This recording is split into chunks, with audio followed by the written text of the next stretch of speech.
एक बार एक राजा ने विद्वान ज्योतिषियों और ज्योतिष प्रेमियों की सभा बुलाकर प्रश्न किया कि मेरी जन्म पत्रिका के अनुसार मेरा राजा बनने का योग था। मैं राजा बना, किंतु उसी घड़ी में, उसी मुहूर्त में अनेक जातकों ने जन्म लिया होगा जो राजा नहीं बन सके। ऐसा क्यों? इसका क्या कारण है? राजा के इस प्रश्न से सब निरुत्तर हो गए। क्या जवाब दें कि एक ही घड़ी मुहूर्त में जन्म लेने पर भी सबके भाग्य अलग अलग क्यों हैं? सब सोच में पड़ गए कि अचानक एक वृद्ध खड़े हुए और बोले, महाराज की जय हो। आपके प्रश्न का उत्तर भला कौन दे सकता है? आप यहाँ से कुछ दूर यदि घने जंगल में जाएंगे तो वहाँ आपको एक महात्मा मिलेंगे। उनसे आपको उत्तर मिल सकता है। राजा की जिज्ञासा बढ़ी और घोर जंगल में जाकर देखा कि एक महात्मा आग के ढेर के पास बैठकर अंगार यानी गरम गरम कोयले खाने में व्यस्त हैं।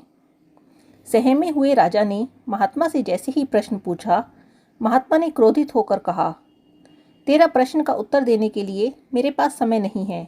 मैं भूख से पीड़ित हूँ। तेरे प्रश्न का उत्तर यहाँ से कुछ आगे पहाड़ियों के बीच एक और महात्मा हैं, वे दे सकते हैं। राजा की जिज्ञासा और बढ़ गई।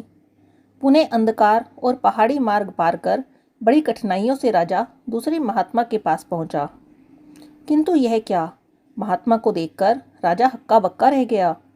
दृश्य ही कुछ ऐसा था। वे महात्मा अपना ही मांस चिमटे से नोच नोच कर खा रहे थे। राजा को देखते ही महात्मा ने भी डांटते हुए कहा, मैं भूख से बेचैन हूँ, मेरे पास इतना समय नहीं है। आगे जाओ। पहाड़ियों के उस पार एक आदिवासी गांव में एक बालक जन्म लेने वाला है जो कुछ ही देर तक जिंदा रहेगा। सूर्योदय से पूर्व वहां पहुंचो। वह बालक तेरे प्रश्न का उत्तर दे सकता है। सुनकर राजा बड़ा बेचैन हुआ। बड़ी अजब पहेली बन गया मेरा प्रश्न। उत्सुकता प्रबल थी। कुछ भी हो, यहाँ तक पहुँच चुका हूँ, वहाँ भी जाकर देखता हूँ क्या होता है। राजा पुनः कठिन मार्ग पार कर किसी तरह प्रातः होने तक उस गांव में पहुंचा। गांव में पता किया और उस दंपत्ति के घर पहुंचकर सारी बात कही और शीघ्रता से बच्चा लाने को कहा। जैसे ही बच्चा हुआ, दंपत्ति ने नाल सहित बालक राजा के सम्मुख उपस्थित किया। राजा को देखते ही बालक ने हंसते हुए कहा, राजन, मेरे पास भी समय नहीं है, किंतु अपना उत्तर सुन लो। तुम, मैं और दोनों महात्मा 7 जन्म पहले चारों भाई और राजकुमार थे। एक बार शिकार खेलते खेलते हम जंगल में भटक गए। 3 दिनों तक भूखे प्यासे भटकते रहे। अचानक हम चारों भाइयों को आटे की एक पोटली मिली। जैसे तैसे हमने 4 बाटी सेकी और अपनी अपनी बाटी लेकर खाने बैठे ही थे कि भूख प्यास से तड़पते हुए एक महात्मा आ गए। अंगार खाने वाले भैया से उन्होंने कहा, बेटा, मैं 10 दिन से भूखा हूँ, अपनी बाटी में से मुझे भी कुछ दे दो। मुझ पर दया करो, जिससे मेरा भी जीवन बच जाए।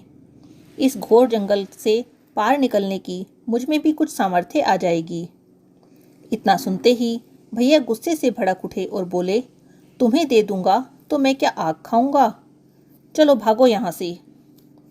वे महात्मा जी फिर मांस खाने वाले भैया के निकट गए और उनसे भी अपनी बात कही, किंतु उन भैया ने भी महात्मा से गुस्से में आकर कहा, बड़ी मुश्किल से प्राप्त ये बाटी तुम्हें दे दूंगा तो मैं क्या अपना मांस नोच कर खाऊंगा?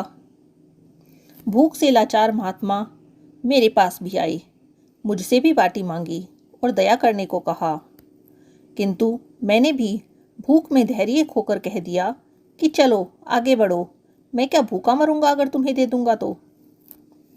बालक बोला, अंतिम आशा लिए वो महात्मा, हे राजन, आपके पास आए और आपसे भी दया की याचना की। सुनते ही आपने उनकी दशा पर दया करते हुए खुशी से अपनी बाटी में से आधी बाटी आदर सहित उन महात्मा को दे दी।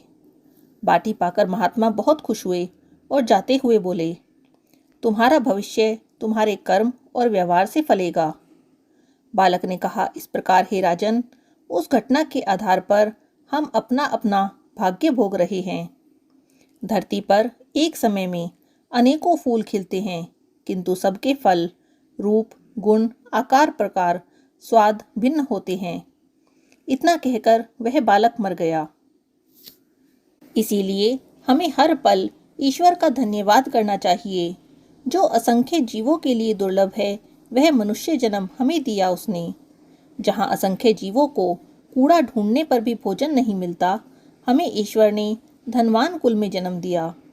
ईश्वर ने हम पे भरोसा किया कि हम सब जीवों को सुख देंगे, इसीलिए ईश्वर ने हमें यह सब कुछ दिया है। अब भरोसे पर खरा उतरने की बारी हमारी है। प्रेम से कहिए जय जय श्री राधे।